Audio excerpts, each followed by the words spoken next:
అమ్మ ఏం పేరమ్మ నీ పేరు? నా పేరు ధనలక్ష్మి. ఏ ఊరమ్మ మీది?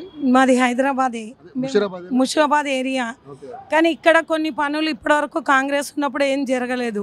కాంగ్రెస్ ఏంది టీఆర్ఎస్ ఉన్నా ఎలాంటివి మాకు హామీలు ఇచ్చిండ్రు కానీ హామీలు ఎలాంటివి రాలేదు.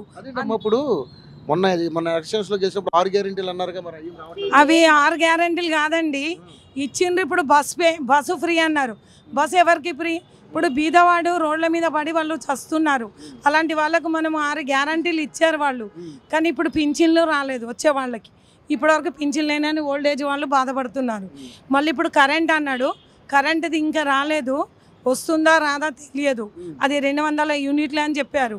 మళ్ళీ ప్లస్ పాయింట్ ఇదేంది, బస్సు వాళ్ళ నుంచి పాపం బయట ప్రభుత్వము ఈ ఆటో వాళ్ళకి చాలా ఇబ్బందిగా ఉంది.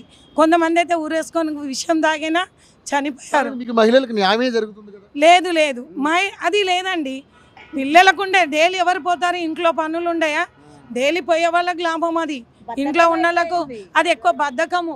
డబ్బు లేదు అది లేదు అని అన్న వాళ్ళకి అది ఇదవుతుంది. పిచ్చిగా తిరుగుతున్నారు.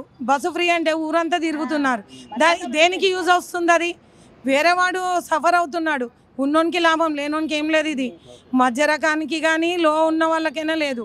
అలాంటివి జరగట్లేదు. కానీ ఇది పద్ధతి అసలు ఇది తీసేయడమే మంచిది. బస్సు ఫ్రీ అన్నారు చూడండి, తీసేయాల. జనం మీద పడుతుంది బడ్డన్. రేపు ఎవరికి మొత్తం వచ్చేది మనమీంది. ఇప్పుడే లక్షలు మీద పడ్డాయి. అవి లక్షలు అది ఇది అవుతున్నది. కానీ ఇలాంటి జరగకుండా ఇది తీసేయడము మంచిది. ఈ హామీ ఇవ్వడమైనా ఎవరికి ఇష్టం లేదు. ప్రతి బస్సులో చూడండి మహిళలు చెప్తున్నారు కదా ఇది వద్దు అని. ఇప్పుడు ఎవరికి ఇదవుతుంది? ఆటో వాళ్ళు బతకట్లేదు, ట్యాక్సీ వాళ్ళు బతకట్లేదు. అలాంటి వాళ్ళని చూసి మనము ఇది కావాలి, వాళ్ళకి ప్రోత్సహించాలి. కానీ మనమే ఇప్పుడు మరి ఎంపీ ఎలక్షన్స్ వస్తున్నాయమ్మా, మరి ఏంటి పరిస్థితి ఎలా ఉండబోతుంది? ఎంపీలో మేము మోడీని ఎన్నుకోవాలని ఉంది. ఇక్కడ కిషన్ రెడ్డి రావాలని ఉంది ఏరియాలో. ఇప్పటికీ పనులు సాగాయి. కిషన్ రెడ్డి గారు ఉన్నారు ఆల్రెడీ. అతనే ఎంట్రీ కావాలి. మళ్ళీ కిషన్ రెడ్డి గారినే ఎన్నుకోవాలని మేము ఇది చేస్తున్నాం. ఆయన రావాలి.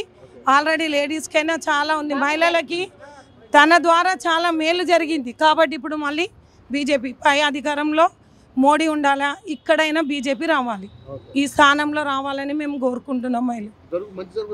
జరుగుతుంది జరగబోతుంది.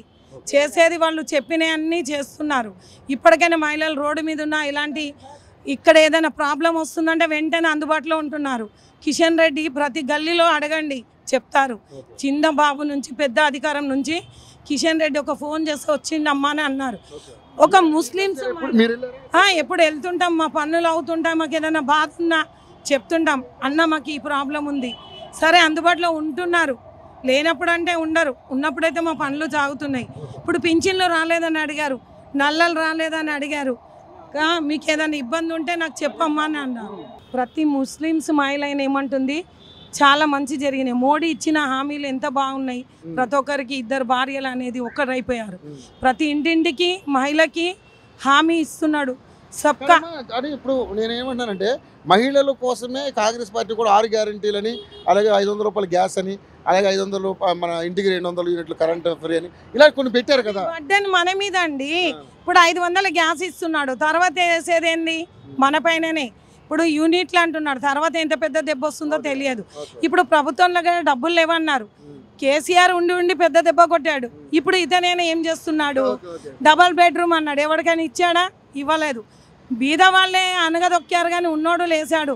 కేసీఆర్ పక్కన ఉన్నోళ్ళు బతికారు కానీ మిగతా వాళ్ళు బతకలేదు. ఆయన చుట్టూ ఆయన ఫ్యామిలీ, మళ్ళీ ప్రభుత్వంలో ఆయనతో ఇచ్చిన వాళ్ళు, వాళ్ళ ఎమ్మెల్యేలు ఎంపీలు వాళ్ళకే హామీ జరిగింది.